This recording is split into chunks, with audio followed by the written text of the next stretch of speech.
Ready? Chapter 9. The Old World. Keon turned to Aino. This was his chance. Since everyone is asleep, can I talk to you about something that happened before we met any of the mages? When you were passed out in the forest, where we first met? He asked her. You touched me, didn't you? She asked back. He nodded in response to her. What did you see? She asked. I saw a giant building on fire, he replied. You know how I said before that I don't need to sleep? She looked at him. It's not only that. I don't like to sleep either. When I sleep, I don't have the same control over my body as I do when I am awake. It's the same when I am unconscious. The human brain is a complicated thing. Try to control it and you could end up damaging someone for life. It's one thing to control the muscles of a body. It's a whole other thing to control the mental state and the emotions of that same body. When I'm not conscious and someone touches me, I could do anything to the other person. So, in the future when I am not awake, don't touch me unless you absolutely have to. It could end very badly for you. It made sense, but Keon still wanted to understand what he had seen. Why did I see that building burn? Was that a memory? A memory from long ago, a memory from the old world, before it ended. Aino paused. Looking back at myself then, I don't like the person I was. Sometimes I wonder if that's why I'm still alive, as a punishment for what I did. I still have to carry the memories of the old world. I shouldn't have survived. A howl of pain interrupted their conversation. It came from the opposite side of the fire. Banke had woken up again. This time he wasn't feeling too good. Ow, my eyes! He started rubbing them intensely. The loud sound seemed to have woken up some of the sleeping officers as well. One of them, with only one eye opened, looked over at Banke. Shut up, asshole. Some of us are trying to sleep. Hey, don't call me names. I am your general. Address me with respect, Banke said in a sour tone. No, I'll call you whatever I want. I'm not on duty, idiot. The officer stood up and walked away, finding some other place to sleep. Aino looked at him. It was the laughing captain from before. He sure didn't seem to have any sort of filter. Why do my eyes hurt so much? Banke asked while he kept rubbing them. Because you slept with them still open? Aino retorted calmly. I did not sleep. Yes, you did. Both me and Keon saw. She stopped herself. There was no Keon sitting beside her. She looked around the log. Ah, there he was, laying on his back, sleeping in the grass. She turned her head back towards the general, who had once again fallen asleep, this time with his head between his legs. Aino sighed. Well, this was fun. I thought I would at least have some officer on night watch to talk to, she said to herself. The surroundings were quiet, but inside Aino felt a storm brewing. In total, there had to be around 25 people from the 3 camps gathered together, and she could feel them all. Many of them were dreaming, and it was all nightmares. Anger, hatred, pain, they were all broken, in one way or another. As her blood was in them, their pain was in her. The closer the mages got, the more they increased in numbers around her, the stronger the feeling became.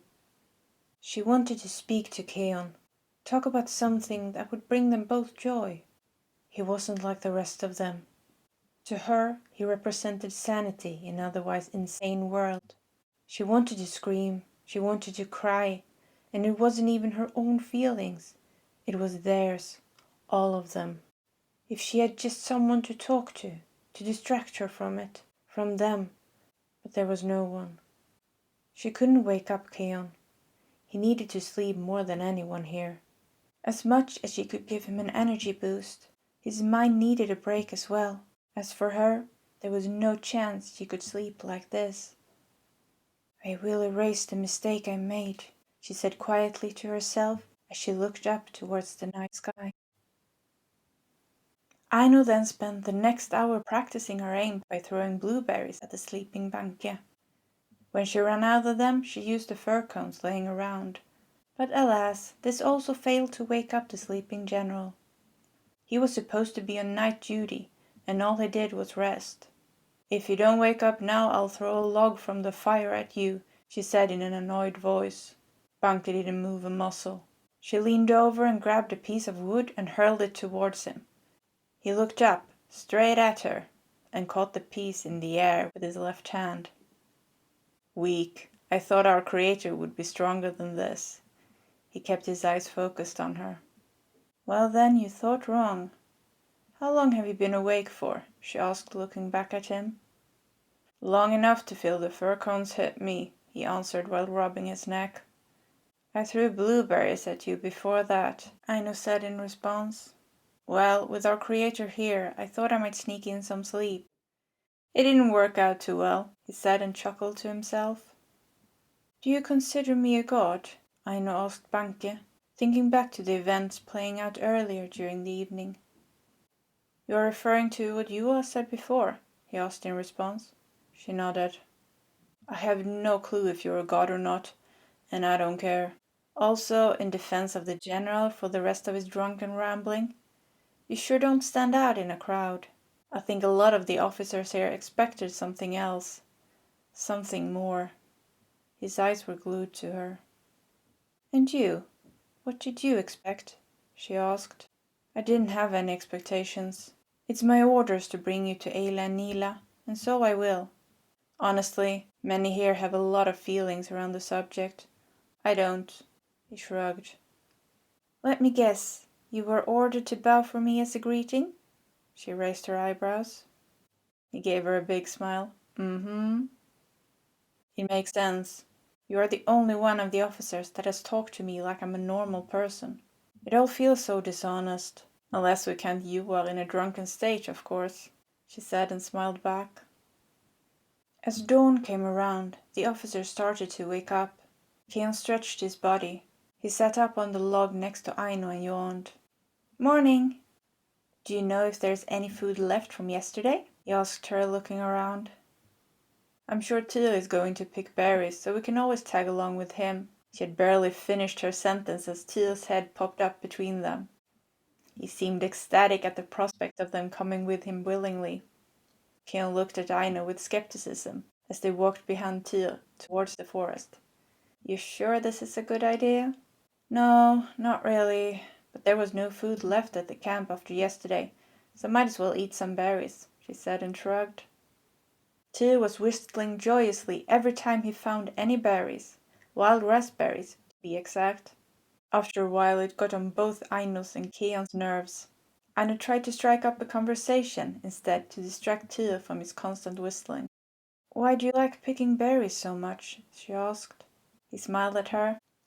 "It calms me down. Sometimes I get these attacks.